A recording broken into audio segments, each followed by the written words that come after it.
Chris Phillips. Today I'm going to be going over matrices and using them to encrypt messages. The Hill Cypher is what this is called, was invented by Lester S. Hill in 1929. It's a polygraphic substitution cipher, and it's based off of linear algebra. This was like the first polygraphic cipher, which was practical to really be used with something more than 3 digits, as far as like converting an entire alphabet into something that you can use to encrypt. It's pretty simple. To go through, you got to set up your key first.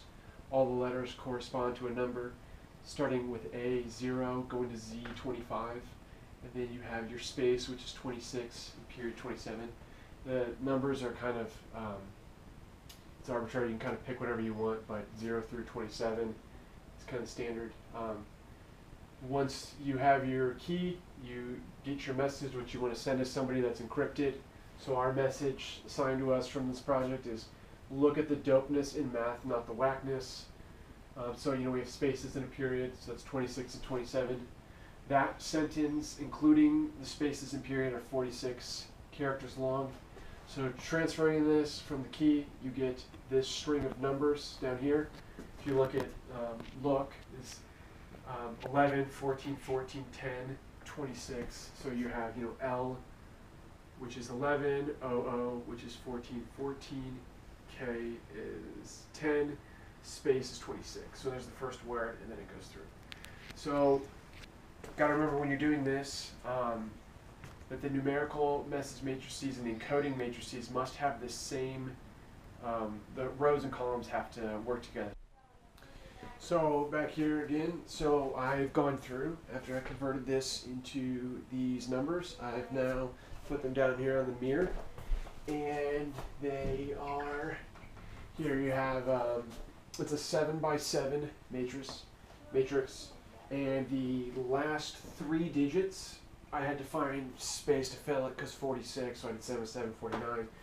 I had 3 left over, I just filled with 26, which is space. So there'll be 3 26s at the end, and I'll be 3 spaces. Now I need to come up with a key that I will use to multiply across. I'm going to multiply across up here so you can see it better on the white. And I will get my encrypted message right here. Alright, so we've taken this message up here and we put it into a matrix, 7x7 down here. Then we multiplied it across using this key, and this is just a random set of numbers that I came up with. This 7x7, so multiplying across, we get these numbers here. So 669, 708, 818. 551, 737, and so forth and so on. So when you do this, what you can do is you can divide this by how many letter key or the number of characters that you have in your key. So 27. So if you do look at this, all of these numbers are divisible by 27. And then you can get the remainder of that and leave the remainder in there, and then the remainder of that is the key that you have. For this, I'm just leaving it in these large whole numbers for sake of time. And you can also multiply, instead of doing a 7x7, you could do a 2-column by 23 row matrix. So anyway, so we have this multiplied by that, or I'm sorry, we have our message multiplied by the encryption key, and we get this. So now it's encrypted by this 7x7 block, and you can send your message and it's encrypted. Now, to decrypt the message, the person on the other side of the message is going to have your key, and they're going to have the inverse of that key.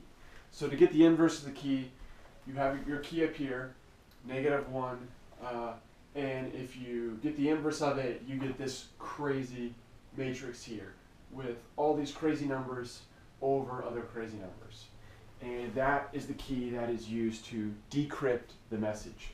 So here you have 1,170 over 77,057, and these numbers get kind of crazy. I tried playing with the numbers a little bit to see if I could get an inverse that isn't as crazy as this. But with the 7x7 matrix, any numbers you use are going to be kind of nuts. So this is the inverse. You multiply the inverse by this number, and when you multiply it back out, you get the same message that you were originally encoded.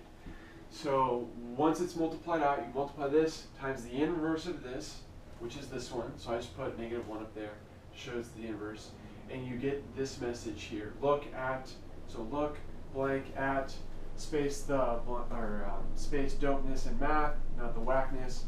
Then I had those 3 extra space bars on the end with a period. And so now it's been decrypted. There's a bunch of different ways to do this.